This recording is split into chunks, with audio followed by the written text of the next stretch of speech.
নমস্কার বন্ধুরা, শুভ সকাল। আমরা সকাল সকাল আজকে নতুন ভিডিও একটা দিচ্ছি আপনাদের। আপনারা এই ভিডিওটা দেখলে আপনাদের কিন্তু খুব ভালো লাগবে। আর আমরা আজ থেকে নতুন ব্যবসা স্টার্ট করছি। সকল বন্ধুরা আমাদের পাশে থাকবেন, সাপোর্ট করবেন। পুরো ভিডিওটা প্রথম থেকে শেষ অবধি দেখবেন, সকল বন্ধুদের খুব ভালো লাগবে। তা চলুন এখন আমরা সব কাটাকাটি শুরু করে দেব। আর আমরা কিভাবে পেঁয়াজ কাটি আপনাদের পেঁয়াজ কাটাটা আজকে দেখিয়ে দেবো। এই দেখুন বন্ধুরা, আমরা কিন্তু সকাল সকাল সব কাটাকাটি শুরু করে দিয়েছি। আর এখানে আমাদের সমস্ত মালপত্র কিন্তু রেডি হয়ে গেছে। এখানে বাঁধাকপি কাটা হয়ে গেছে। আর আমাদের এখানে সব কিন্তু বস্তাতে ব্যাগে মাল কিন্তু সব রেডি করা আছে। আমরা কিন্তু সকাল থেকে যেমন স্টার্ট করেছি, আমরা আপনাদেরকে প্রথম থেকে শেষ অবধি ভিডিওটা খুব সুন্দরভাবে দেখাবো। আর এখানে আমার বাড়ির জামাই কিন্তু পেঁয়াজ ছাড়াচ্ছে। আর এইবার পেঁয়াজ কাটবো। এখন আমি চলে যাচ্ছি রান্না করতে, কারণ কাজের ফাঁকে ফাঁকে তো খাওয়া দাওয়া সারতে হবে। তাই আমি রান্না করতে চলে যাচ্ছি। এখানে সকাল সকাল সকালের খাবারটা রান্না হবে। এখানে আমি ভাত বসিয়ে দিয়েছি। ভাত কিন্তু অলরেডি ফুটে গেছে। এখানে ভাত হয়ে গেছে। আর দেখতেই পাচ্ছেন বাড়ির তো কাজে খুব ব্যস্ত হয়ে আছে আমরা। আর কাজ হলেও কি বলেন তো, আমাদের খুব আনন্দ লাগে। কাজ করতে খুবই আমাদের আনন্দ লাগে। তো আমি এখানে রান্না বসাবো। প্রেসার কুকারে আলু সিদ্ধ করে নেব। তাই এখানে উনুনটা বসিয়ে দিচ্ছি।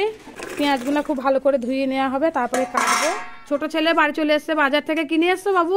মাংস নিয়ে এসেছি। মাংস নিয়ে এসছো? কি করবা তুমি মাংস দিয়ে? মোমো বানাবো। মোমো বানাবা? বাহ, ছেলে খুব খুশি হয়েছে, মোমো বানাবে। আর ওর খুব আগ্রহ ব্যবসা করার জন্য। এই দেখুন ছোট ছেলে মোমোর দোকান খুলছি আমি। আজকে বাড়িতে আমরা সকল বন্ধুরা সবাই কিন্তু ব্যস্ত আছি। বন্ধু বলতে কিন্তু ছেলে মেয়ে জামাই ওরাই কিন্তু আমার বন্ধু। বন্ধু হলে যে রাস্তার মানুষরা বন্ধু হয় তা কিন্তু না, ছেলে মেয়েরাও কিন্তু বন্ধু হয়ে যায়। তাই আমার সব বন্ধুদের নিয়ে আমি কিন্তু আজকে কাজ করছি। ওরা কিন্তু মোমো তৈরি করছে, আমি এখানে রান্না করছি। আর রান্না তো করতেই হবে, তাই না? রান্নাটা করে নিই, তারপরে আমি আবার ওখানে মোমো বানাতে শুরু করে দেবো। তা বন্ধুরা, এই তো আজকের ভিডিওটা আমি তো এইভাবেই বানাচ্ছি। আপনাদের সব কেমন লাগছে অবশ্যই কমেন্টে জানাবেন। ডিমের আলু কষানো হয়ে গেছে, জল দিয়ে দিচ্ছি। ডিমের আলু কষানো হয়ে গেছে। আর এই দেখুন আমার ছেলেরা এইটা বানিয়েছে। আমার ছেলেরা কিন্তু এই যে টুলটা বানিয়েছে, দেখুন এটা এখনই বানিয়ে নিয়ে আসলো। আর এখানে সব যত ওর সব লাগে সেগুলোও নিয়েছে। আর এখানে আমি মোমোর এটা কিন্তু আমি কাটোয়া থেকে কিনে নিয়ে এসেছিলাম। মোমোর এটা কিন্তু কাটোয়াতে ছাড়া পাওয়া যায় না, আমাদের এখানে কিন্তু পাওয়া যায় না। তাই আমি কাটোয়ায় গিয়েছিলাম, তা নিয়ে এসেছি। এখানে ডিমের ঝোল ফুটে গেছে, আমি এখানে ভাজা ডিম দিয়ে দিচ্ছি।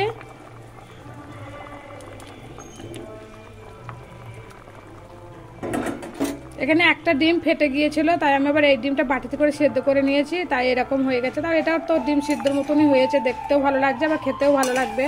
ওটা আমি একটু হালকা করে ভেজে তুলে নিয়েছিলাম।